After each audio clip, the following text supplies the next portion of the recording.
Countries are like people. Some are boisterous, extravagant, showy. Others present a calm, quiet and restful exterior. But if it's spectacle, extravagance and drama you enjoy, then Scotland performs well on the world stage. Consider this: a mountainous landscape that soars skyward and dives down towards a coastline spattered with towering wind-lashed islands. Cities and towns that declaim a decorous history and a vibrant contemporary culture. Scotland boasts a strong allegiance to science, the arts, engineering, invention. And of course, its celebrated literature is often accompanied by an equally celebrated drink. Yes, if it's spectacle and drama you enjoy, then Scotland offers a vibrant, thoughtful and inspirational culture. And when it comes to the natural world, this small country offers many surprises. The Scottish Highland region is one of Europe's most spectacular landscapes. Its gloomy glens, towering mountains, and a seemingly unending wilderness combine to present a lowering landscape that is ripe for poetic invention and unbounded imagination. No wonder the written and spoken literature of the country abounds with tales of kelpies, those shape-shifting water spirits, and the devilish Eich Uisce, that mischievous Highland waterhorse. Such mythological characters continue to populate an imaginary world and fulfill their far-from playful potential in the imagination of today's storytellers. Animals, too, highlight Scotland's uniqueness within the natural realm of the four countries of the British Isles. Seals, porpoises and dolphins patrol their inshore domain, while sea eagles and golden eagles soar over land and sea. Rivers are fish-rich and are often home to otters and even beavers. On land, red deer and the elusive capercaillie and pine marten tempt the talents of filmmakers and photographers from around the world. And much to the surprise of many, the Cairngorm region has a substantial herd of reindeer. But there is one intriguing animal that has secured its home in this northern kingdom, an animal that is little known, seldom seen, and rarely filmed or photographed. Indeed, this animal is almost as fictional as the kelpie and its mysterious companions. It is the Scottish Wildcat.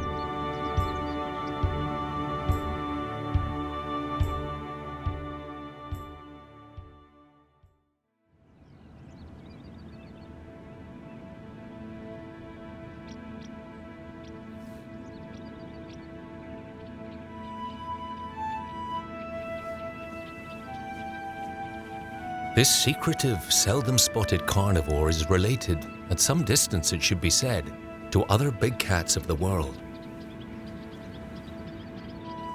There was once a time when the wildcat thrived throughout the whole of mainland Britain. However, that time is long since, and its territory is now severely limited to a selection of regions, such as the Cairngorms and the far north of Scotland.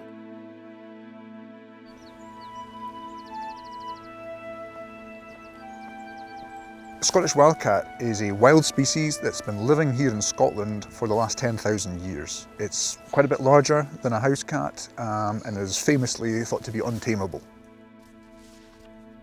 A Scottish Wildcat is Scotland's only native cat now since the lynx went extinct approximately 1,000, 2,000 years ago. And it's more than just a native cat species, it's a symbol for Scotland, it's a symbol for the wild nature that we have.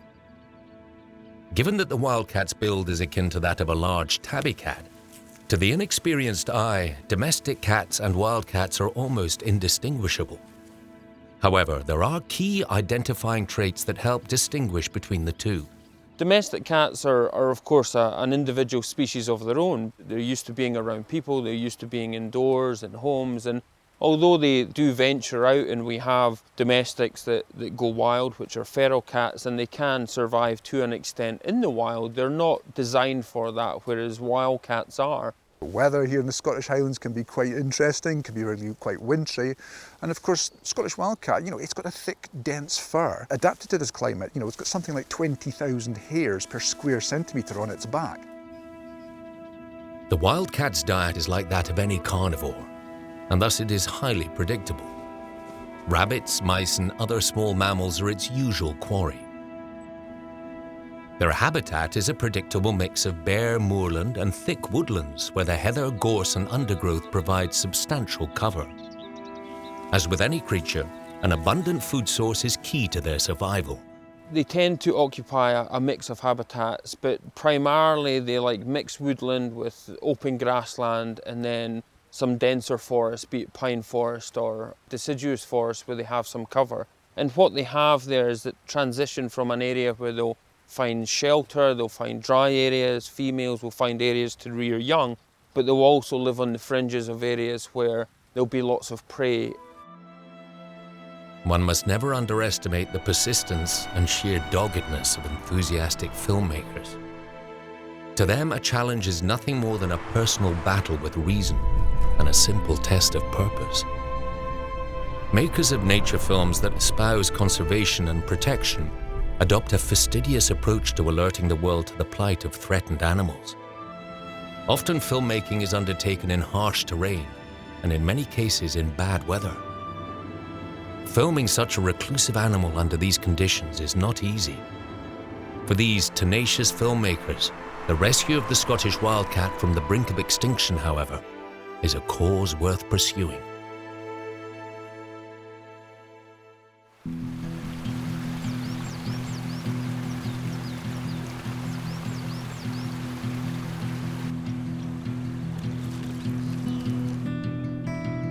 Wildcats are both solitary and rare, so population estimates vary wildly. Indeed, when it comes to assessing the current number of the Scottish wildcat, no exact figure can be given. 10 years ago, it was established opinion that around 400 wildcats remained. During the making of this film, it became evident that under 100 wildcats are alive in Scotland today. Naturally, opinions vary and disputes on this sensitive issue can be heated. The reality is we just don't know how many wildcats we've got left. Estimates vary from as low as 30 to as high as 400, but we just don't know. We're still trying to ascertain just how many there are, where they are, and where they're not. With recent research, it's really starting to look like numbers are much, much lower than we first appreciated. And that's mainly because they're so hard to study in the wild. They're very elusive, they're pretty small, and they are difficult to find. But whatever the accuracy of these assumed or actual figures, the fact remains that despite being fully protected by law, the Scottish wildcat is in danger of disappearing completely, possibly within the next 5 years. It would not be amiss or alarmist to claim that this iconic animal is teetering on the edge of extinction. We have a population that is critically endangered, one that needs all of the conservation action that we can give it, because without it, the future of the wildcat is incredibly worrying. We focus a lot on international conservation issues, like saving the tiger, saving the panda, saving the polar bear. But actually there is a species right on our doorstep, which is probably even more threatened than those species, and yet so many people just don't know about it. Whilst wildcats and domestic cats look somewhat alike, there are several visual differences between the two. For example, the wildcat has a more muscular build, and its face and jaw are heavy set compared to a domestic cat. Scottish wildcat is quite a lot bigger.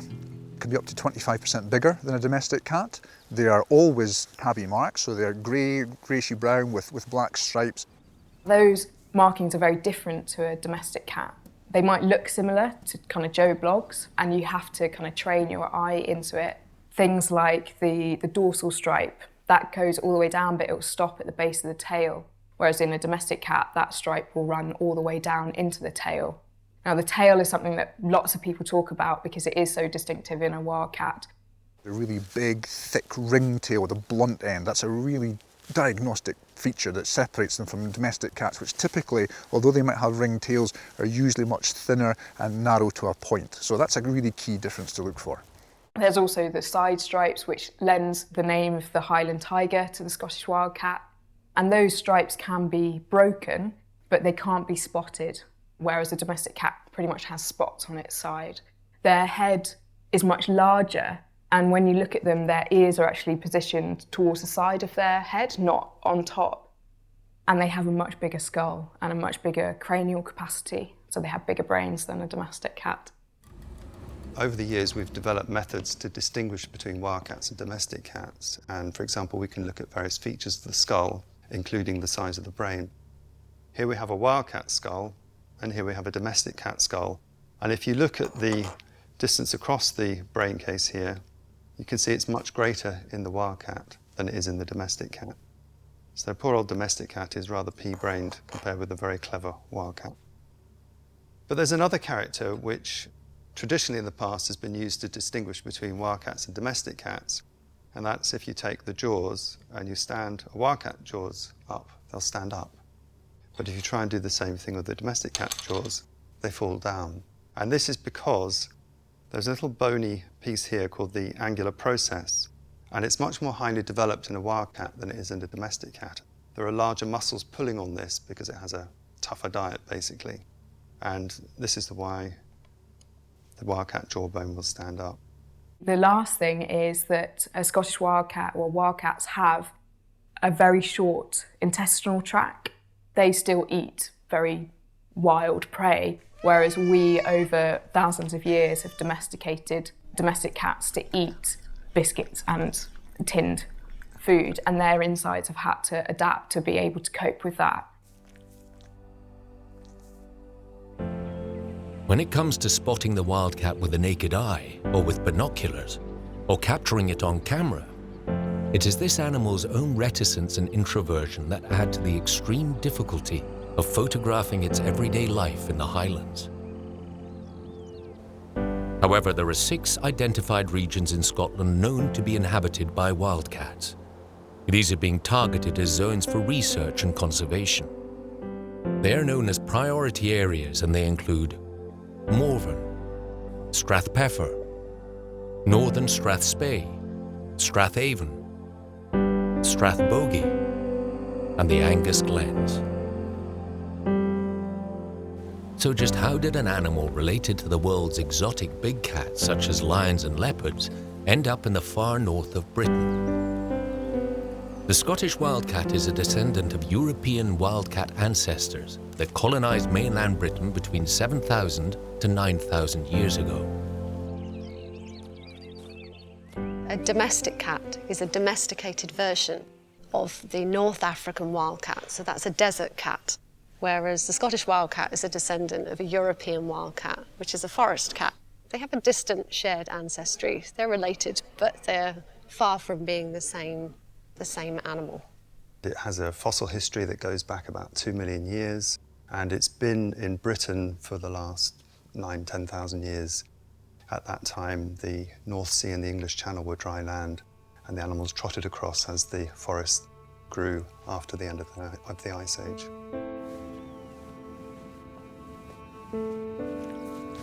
Thanks to its remarkable hunting skills, it thrived throughout the British Isles in what were then heavily forested regions that provided ample food and shelter. But by the early 1800s, the wildcat had disappeared from much of southern Britain, due mainly to deforestation and persecution. Gradually, by the late 19th century, the wildcat's territory had been further reduced to the remaining forests and moorlands of Scotland.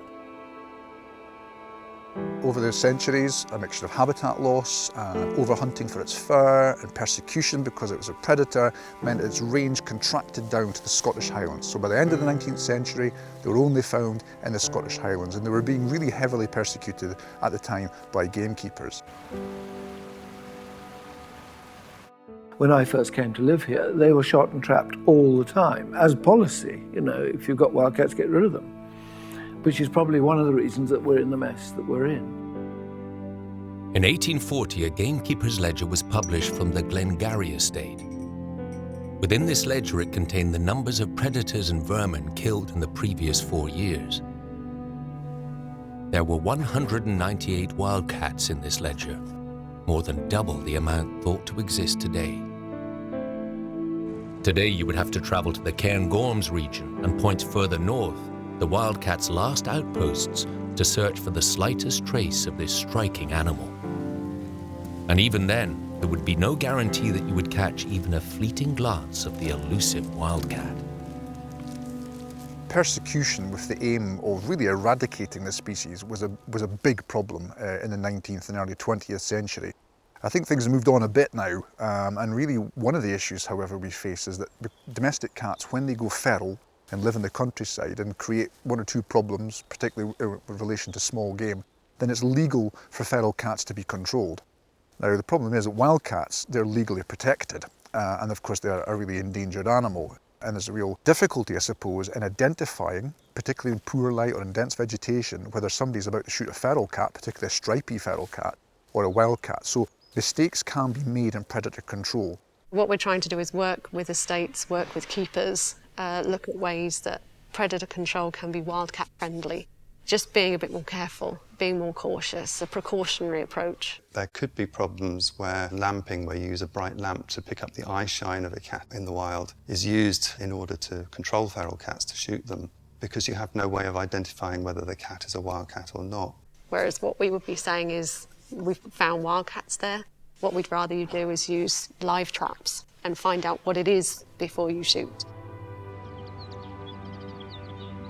The Scottish wildcat is not the only big cat to have roamed the British countryside in former times. The Eurasian lynx, the third largest predator in Europe, also made its home in the rugged, forested countryside of ancient Britain. The lynxes are a group of medium-sized cats that all have pretty much the same sort of body plan. They've got short, stubby tails, usually got quite an obvious facial ruff going on, and they've got these diagnostic tips to the ears as well, these little ear tufts. There are 4 species of lynx found throughout the world. There's 2 in North America, the bobcat and the Canada lynx. We've got the Iberian lynx living in Spain and Portugal, and we've got the Eurasian lynx, which was found much more widely across Europe and Northern Asia. It became extinct in the 8th century for reasons similar to the more gradual demise of the wildcat, among them deforestation and persecution. In the British Isles, we deforested very early and very severely. By a few centuries ago, we were down to just 4 or 5% woodland cover. And so an animal that needs huge home ranges, mostly wooded, full of deer, that's a big problem. And of course, it would probably also have been overhunting for its fur and persecuting it as a predator. Since its extinction, however, particularly over the course of the last 100 years or so, Scotland in particular has begun to reafforest. We've now got about 4 times as much woodland cover now as we did 100 years ago. And the deer populations have also increased and expanded, in some cases, really high densities. So there's been an increasing discussion about reintroducing our long-lost cat, the Eurasian lynx. As societies begin to better understand the benefits of conservation and the safeguarding of species, the exchange of information and good practice can assist in preserving endangered animals. Take, for instance, the successful reintroduction of the Iberian lynx in Spain and Portugal. In 2002, there were approximately 100 lynxes in the southern regions of those countries, a number that included just 25 breeding females. Today, there are over 400. Such reintroductions have been hailed as solid successes, resulting in applications for licenses to reintroduce the Eurasian lynx in the United Kingdom.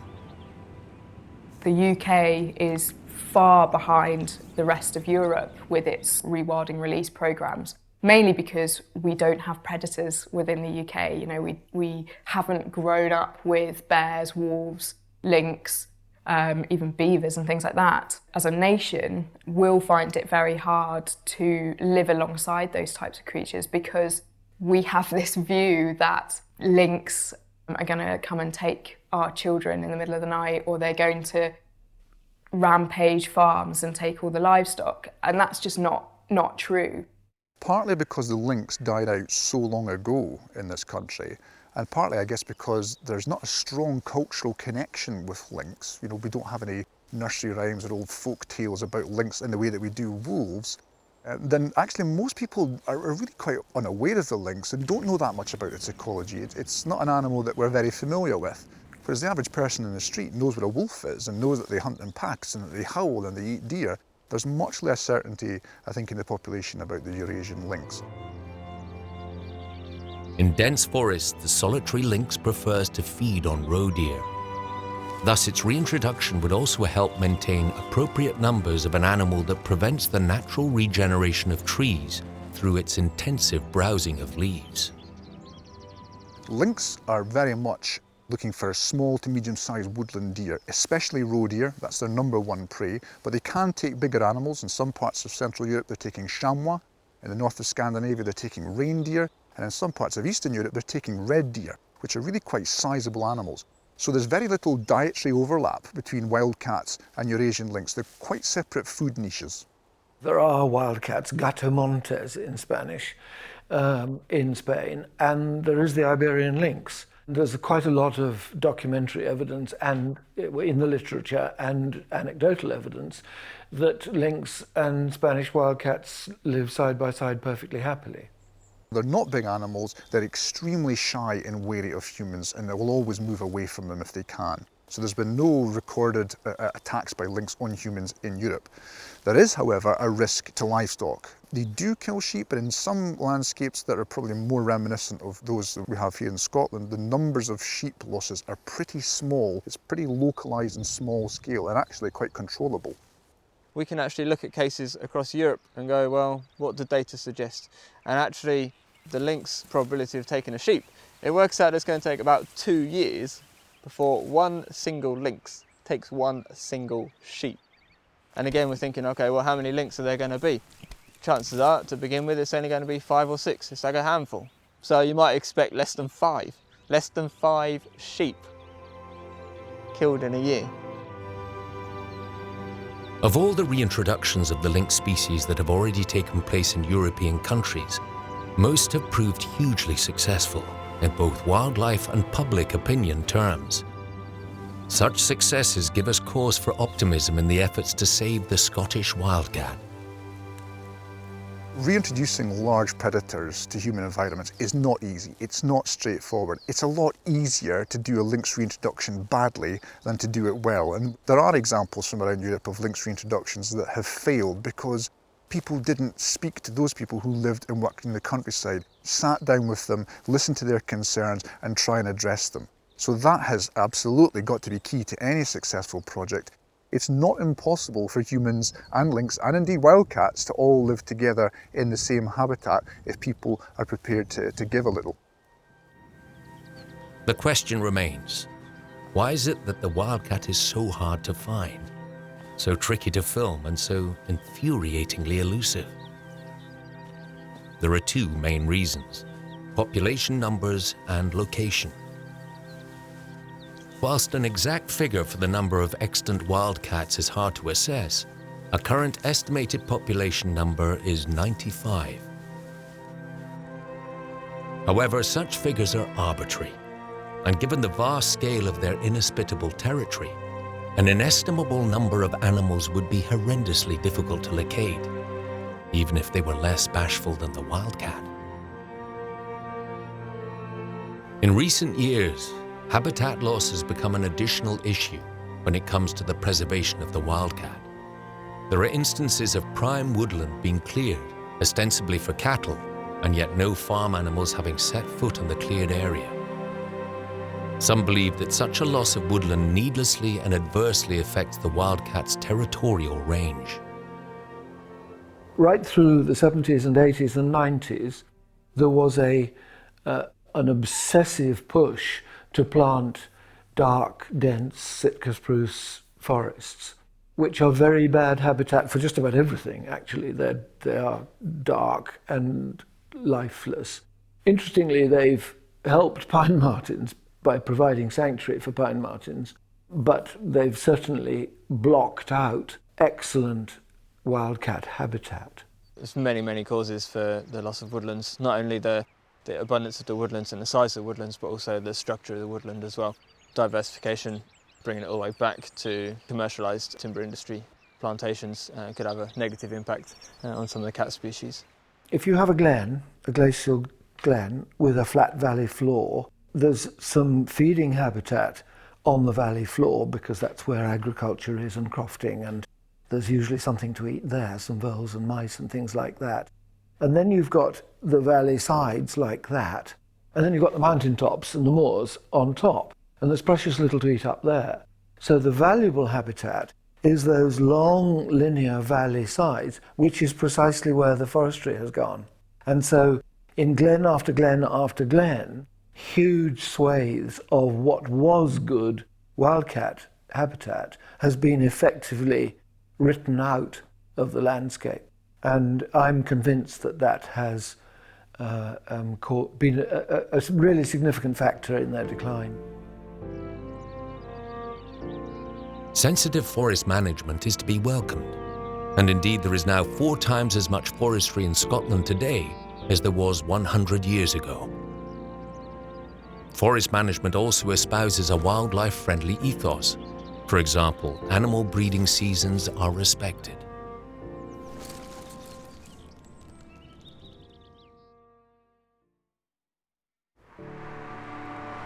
Each morning the crew would rise early as they knew that the wildcat was most active at dawn and dusk. Early one chilly morning, the team discovered a thawed patch in the frost where an animal had sat, surrounded by paw prints and other indicators, including meandering trails and a possible den. The evidence suggested the wildcat had been in the area quite recently. Place names often proffered a clue. For example, the crew would rise early to lug equipment up a hill called the Cat's Back, a telltale giveaway, only to haul it all back down again after a day with no successful sightings. After many such energy-sapping treks, fatigue would take hold and the human imagination would take over. The crew decided to stay and keep watch where they had found the print in the frost. And whilst the animal did not return, they were not without a visitor. Easy to imagine a beautiful, energetic, green-eyed wildcat appearing out of nowhere, pouncing on the mouse that scurried into view. Alas, wishful thinking.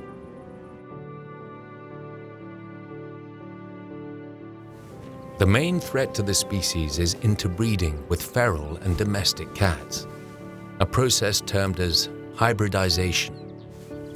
Such interbreeding has even led to the conclusion held by some that no wildcat now exists with 100% wildcat DNA. I suspect there aren't any, because I think that they're almost all going to be hybrids of some sort. Other threats, such as disease, habitat disturbance, and even being targeted as predator or vermin, have seriously affected the wildcat population. Wildcats face a number of different problems in the wild, and they're mainly caused by us, unfortunately. So, for example, they get run over and we destroy their habitat or fragment their habitat, so it's very difficult for populations to remain connected to one another. But one of the biggest problems is caused by our domestic cats, which have gone feral, and they've hybridized with the wildcat. We think the hybridization began because wildcats were persecuted, and by the end of the 19th century, the beginning of the 20th century, they were probably at their lowest population level at that time. After the First World War, when the persecution pressure was released, the wildcats started to spread, and because males spread further than females, they were finding themselves in areas where there were no mates. So this is probably when most of the hybridization occurred. When a population is small and fragmented, as is the wildcats, it's easier for feral and domestic cats to come into that and mix with the wildcat population, to a point where very quickly that wild population can reduce in number and die out, which of course is the greatest threat at the moment. In the wild, the Scottish wildcat will breed with feral domestic cats or hybrids to produce fertile offspring that are a mix in both appearance and genetic terms. When mammals hybridize, they can have a range of different outcomes. One, they can be completely infertile, and it can range all the way up to being partly fertile to being completely fertile. And the wildcat, unfortunately, has this relationship with the domestic cat where it produces fully fertile young. So once you get a young hybrid wildcat domestic cat, it can breed with a wildcat again, and so you can keep on diluting the genes, and this is a big problem. Such a process could lead to what experts call genetic introgression, an unstoppable decline in the genetic authenticity of the wildcat. We know from other parts of European wildcat range that it's not exclusive to Scotland. It happens in Hungary quite a lot. It happens throughout other wildcat populations in Central Europe. So it's an ever-growing problem, and that's happened with other species across the globe. So there are other examples of this hybridization issue. Humans outside Africa are all hybrids. We are hybrids with Neanderthals, so we all carry some Neanderthal genes around, but it doesn't stop us being Homo sapiens. So there are lots of species, such as the European bison, which have genes from other species, and yet they still look and behave and breed and so on, exactly like European bison or whatever. So as long as the level of hybridization is low, there's no reason why wildcats can't survive and continue to look like wildcats into the future. Little is known about the Scottish wildcat's early lifespan in the British Isles. Few written or documented mentions exist, and so one must turn to the vagaries of legend and fancies of folklore to gain some insight into the animal's standing in tradition. And even then, any such record may be riddled with hyperbole and embellishment. British storytelling is a synthesis of Celtic, Scandinavian, Cumbric and Northumbrian influences. And of all these influences, the Highland strongholds may well have witnessed the least impact upon an invigorating oral tradition. The cat was a powerful totem of many tribes. Indeed, the Scottish place name Caithness is named from the clan of Catty, or cat people. And in Ireland, the hero Fionn fought the Cat Heads, a warrior tribe who wore cat skin on their heads when heading into battle. So, as often as not, some deep-rooted integrity will out, and with much digging and sturdy revision, tiny essences of truth will emerge from these muscular word images and age-old capricious tales. And when they do so, a tiny bell chimes deep in our subconscious. Catchy is a character that appears in Scots, Irish, Welsh, and English traditional tales, most notably in the following story, The King of the Cats. Once upon a time, not in my time, not in your time, but in somebody's time, on a day of weather much like the weather of today, a gravedigger was preparing a hole for a funeral that was to take place the next day. When he had finished digging, he sat on the grassy edge of the grave and drank a tot of whiskey. It's thirsty work digging a grave, so of course he drank another tot, and by then he could not resist another. Before long, he was feeling drowsy, and falling into a thin sleep, he tumbled down into the grave. Having steadied himself, he stood up inside the grave, shook the dirt off his shirt, and peered out over the edge. And what do you think he saw? 9 black cats. Yes, 9 black cats, each with a white spot on its chest. And these 9 black cats were marching along the church path towards the grave in which he stood, and they were carrying a coffin. A coffin covered with black velvet with a small gold crown on top of the black velvet. At every third step, the 9 black cats would stop and cry, 1 step, 2 steps, 3 steps, meow. The gravedigger kept very quiet, but he could tell that the cats were heading straight for him. 1 step, 2 steps, 3 steps, meow. And when they got to the graveside, they stopped and looked directly down at the gravedigger, who by this time was shaking like a leaf on a wind-blown churchyard tree. Then the big black cat at the front spoke in a deep, masterful voice. "Tell Dildrum," he cleared his throat. "Tell Dildrum that Doldrum is dead." And then the big black cat turned his back on the gravedigger and led the others away, still carrying the coffin. 1 step, 2 step, 3 steps. Meow. As soon as the group of black cats was gone, the gravedigger scrambled out of his grave and rushed home as fast as he could. And there, in his little house, was his wife Mary, sitting at the fire knitting, and old Mr. Tibbs, his own pet cat, lying in front of the fire, snoozing. Everything was as it should be. Excitedly, he told his wife all about the 9 black cats, each with a white spot on its chest, carrying the coffin covered with black velvet and a small gold crown on top of it, and marching along 1 step, 2 step, 3 steps. Meow. Then he told her what the big black cat at the front said. "Tell Dildrum that Doldrum is dead." But Mary just gave him one of those non-believing looks and said, "Yes, dear." "It's true, my love," cried the gravedigger. "I couldn't have made it up." But his wife just smiled as if to say, "Now, that's enough of your silly stories." But the gravedigger persisted, and this time he raised his voice, calling out, "Tell Dildrum that Doldrum is dead! That's what he said!" "Oh, please don't shout, dear. You're upsetting Mr. Tibbs." And just then Mr. Tibbs, the cat, stood up on its old legs and started to prowl around the room. And for a moment he looked, well, aloof and somewhat royal. Then he looked straight at the gravedigger and asked, "What did the cat say?" Of course, the gravedigger was shocked to hear his own cat speak. But he thought he had witnessed so many strange things that day that it would be quite natural to answer Mr. Tibbs's question. The black cat in the graveyard carrying the coffin said, "Tell Dildrum that Doldrum is dead." That's what he said, but how can I tell Dildrum that Doldrum is dead when I don't even know who Dildrum is? Just then the gravedigger's wife Mary called out, "Look, dear, look at Mr. Tibbs, look!" Mr. Tibbs had stood up straight with his head held up high, and now he was walking about with an air of superiority, acting as if he really was royalty. Then after swaggering about the room, he stopped, placed his right paw in his chest and said, old Doldrum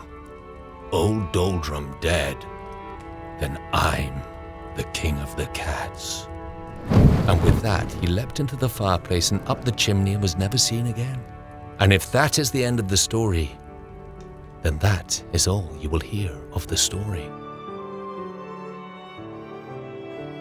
Such slippery leftover scraps of story undoubtedly reveal a sliver of meaning and a trace of reason that enlighten us about its origins in some ancient, probably much longer story inspired by the past prevalence of Scottish wildcats.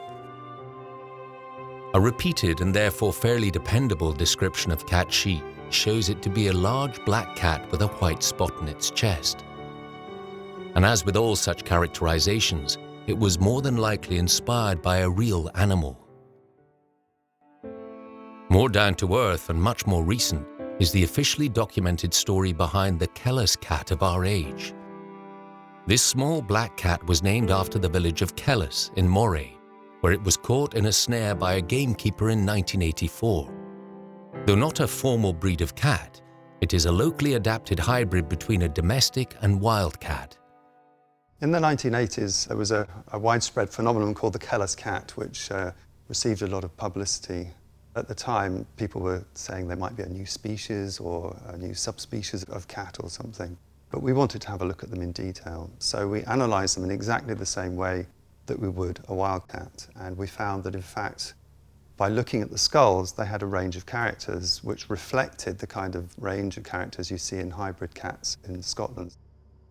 When examined closely, one Kellis cat was found to be a melanistic wildcat.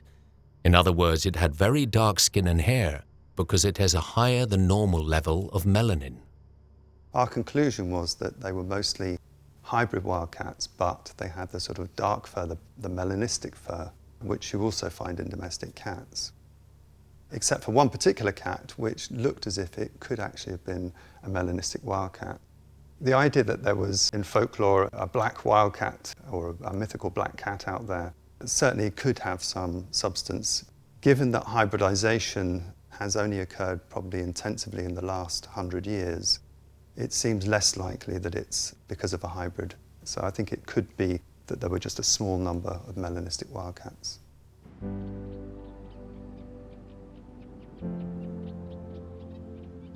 Several British zoos and wildlife centres are also involved in helping to secure and even boost wildcat populations.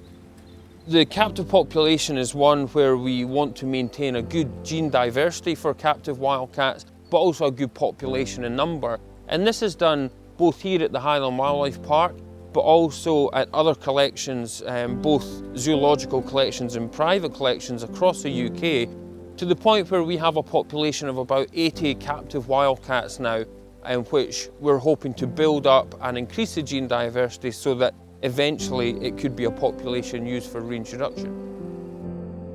Aigish Field Centre in Bewley, Inverness-shire, has been one of the leading lights in the struggle to ensure the survival of the wildcat.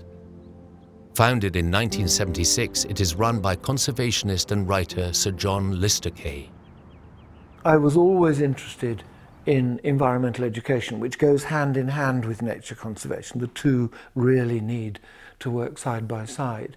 And because I had been to field study centres in other parts of the world, and there was no interpretive facility for the natural environment in the Highlands at all in the 1960s and 70s, I thought it would be fun to try and pioneer it here. And people thought I was completely barking. And they were probably right, but I'm stubborn and I stuck to it. And amazingly, we've managed to survive for 40 years. Aigish is a long-established centre for learning holidays and study courses that explore the full range of fauna and flora in the Highland landscapes. It's a combination of an education programme for schools, a nature conservation project-based activity, which keeps evolving, and then an ecotourism project on the top of it, all based here on this little estate. Since 2011, Aigish has been a leading contributor to the programme of measures designed to safeguard the future of the Scottish wildcat. Nature conservation simply hasn't been on the political agenda. In fact, it's been starved really very badly. It's been very difficult to get the government fired up to do something about Scottish wildcats.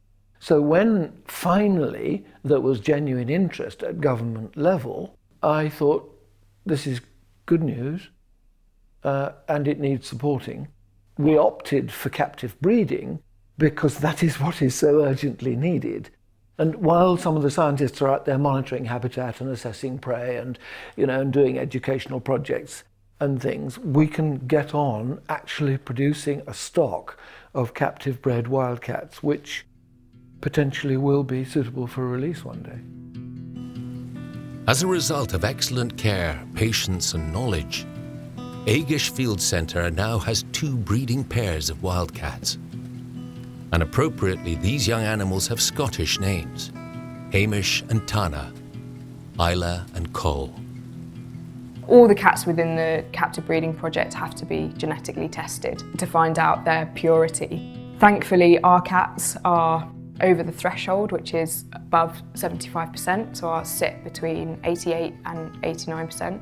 And that means that they can go on to breed and hopefully produce good offspring that can then be moved around the captive population, and over time the diversity of those genetics will increase. So on top of the physical and mental stimulations that we'll have to do with the captive population to prepare them for future release from the captive environment, we also have to look at the release sites and make sure that those have the right resources that could hold reintroduced populations. So further down the line, we will carry out prey surveys, habitat surveys, threat surveys, and ensure that any potential release sites are designed in such a way or arranged in such a way that there's potential for future connectivity between populations. What we know is that any future release of wildcats is going to be a very long and ongoing project, but hopefully within the next 2, 3, 4 years we'll have carried out trial releases, and that will give us a much better understanding of the larger scale releases that we intend to do. The weather is fine and conditions are ideal. The search for the Scottish wildcat continues. This area is known locally as one that the wildcat often frequents. The crew has been on the alert since early morning, and the cameras are on standby. This is a waiting game. After a search period that has lasted 6 weeks, the crew has learnt more about the territories of the wildcats they are seeking. Nicknamed Lady and Angus, there are 2 animals in this particular area. Pursuing an animal that is rarely observed and even harder to detect comes with its fair share of disappointment and frustration. However, patience is not without its rewards. For example, on a shoot during a particularly gloomy day when morale was somewhat low and time seemed to crawl by, from out of some lofty nowhere, a barn owl flashes past. It was as if an archangel had descended to renew the film crew's sense of purpose and morale.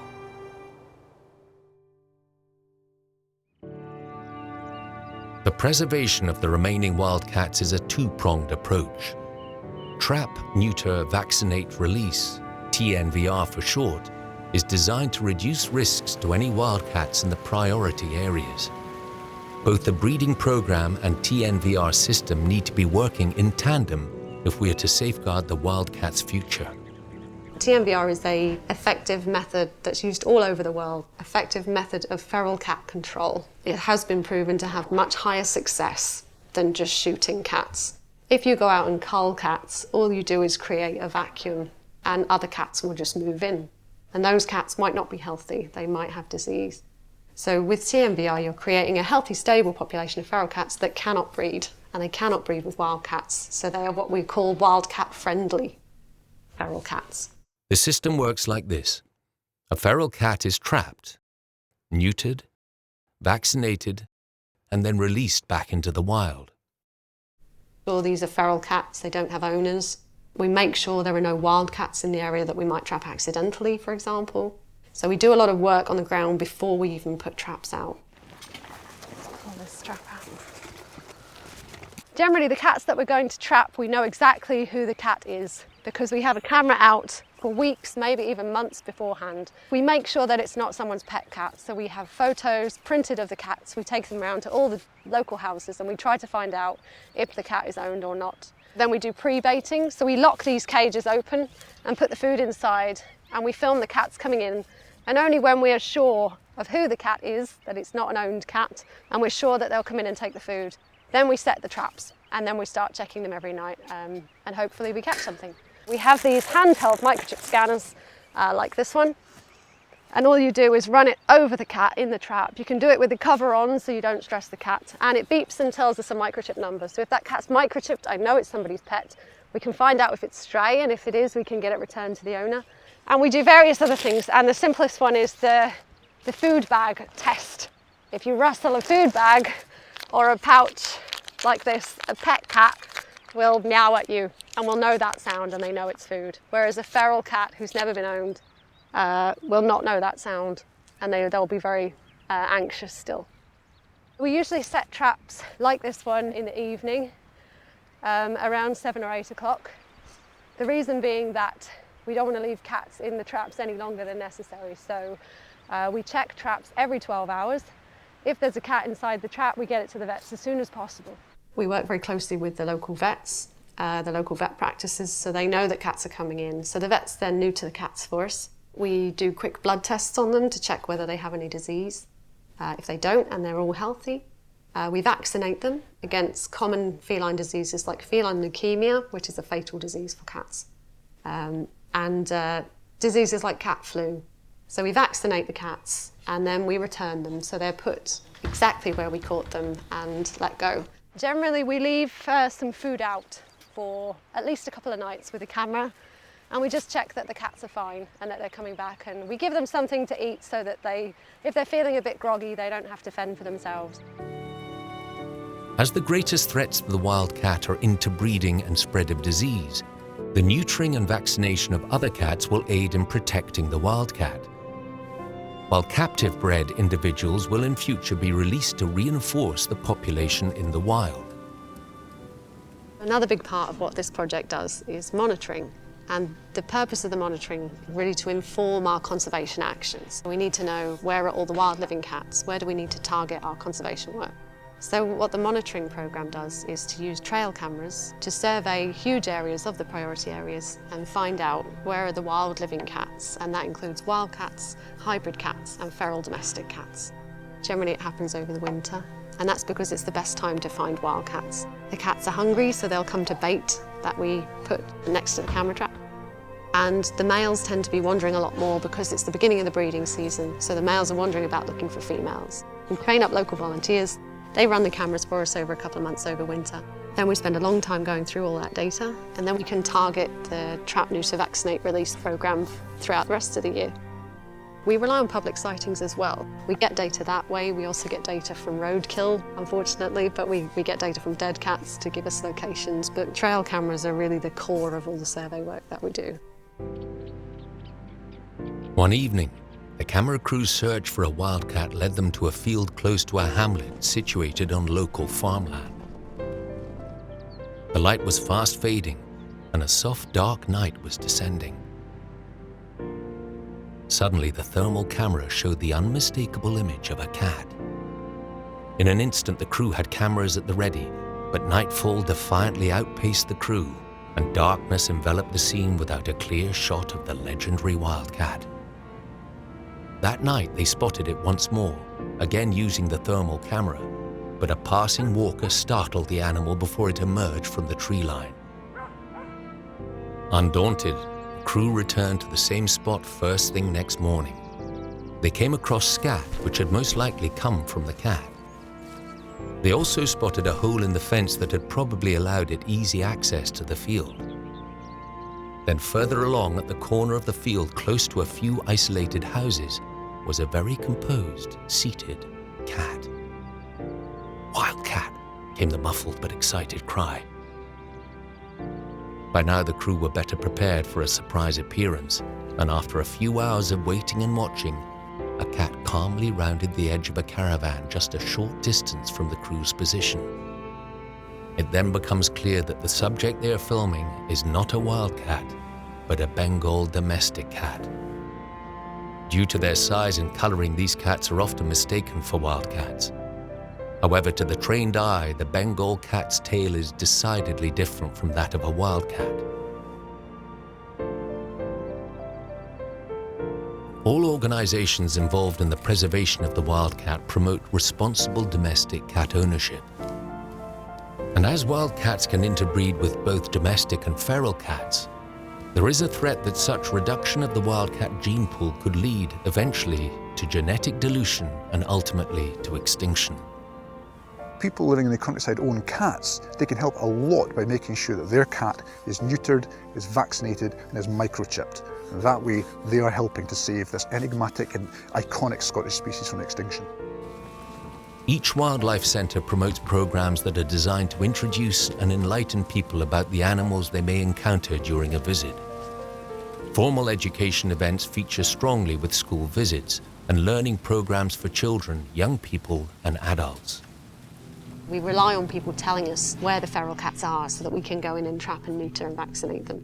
So we've done a lot of work with local schools on identifying your pet cat, microchipping your pet cat, getting people involved in responsible pet cat ownership so that they can take ownership of some of the issues affecting wildcats and help us to protect them. Having these evenings, people get to meet other like-minded people, so you get a sense of community about the Wildcat project because all these people are coming to the same events together and talking about their own experiences. How often does your cat visit and whereabouts they are. And some people have been watching these cats for almost 2 years now on camera. They're very familiar with them. They've become quite personal to them, and they've become the researchers. You know, they tell me now about the cat's habits and how often the cat's returning, and they know a lot of information about these individual cats, which we've not really been able to do very much on this level before, have that kind of intimate knowledge about wildcats because they're so elusive.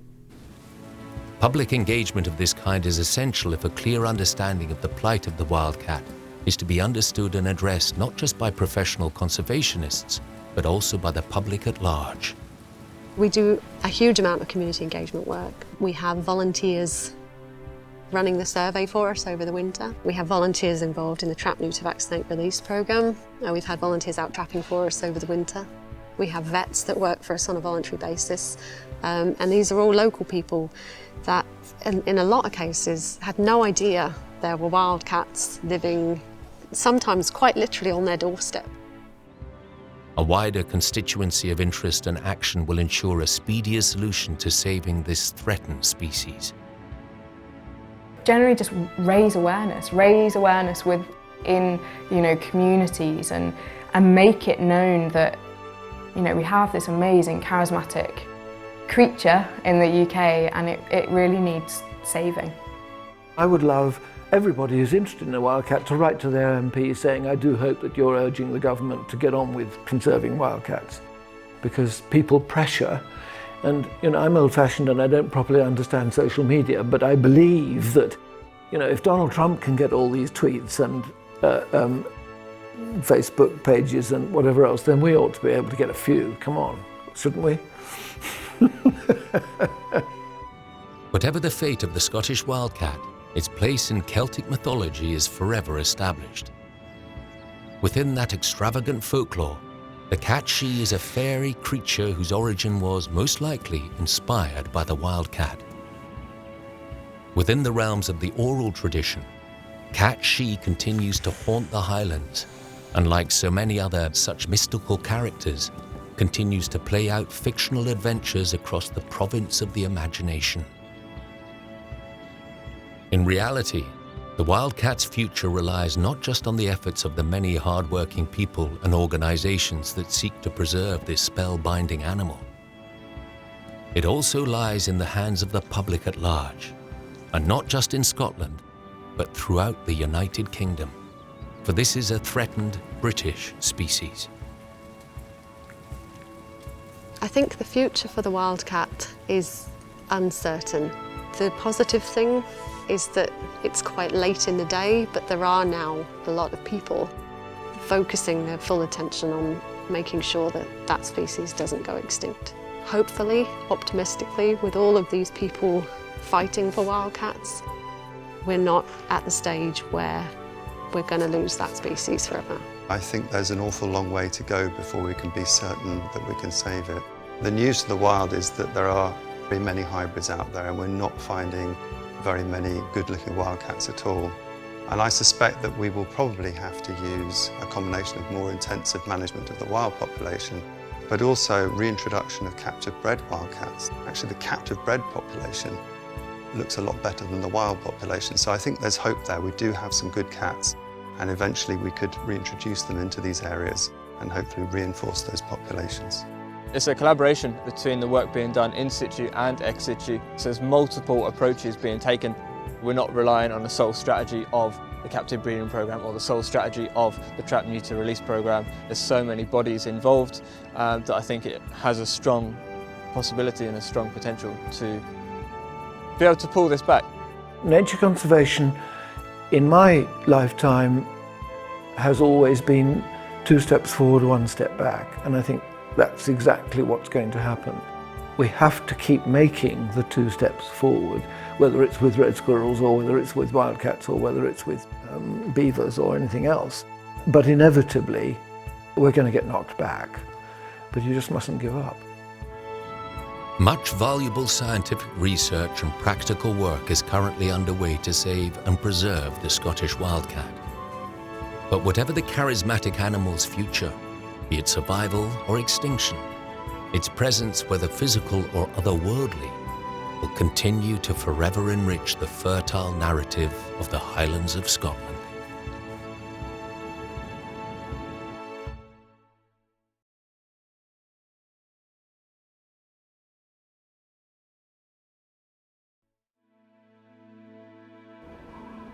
She scuffs paw prints in fresh snow, blunted, shallow.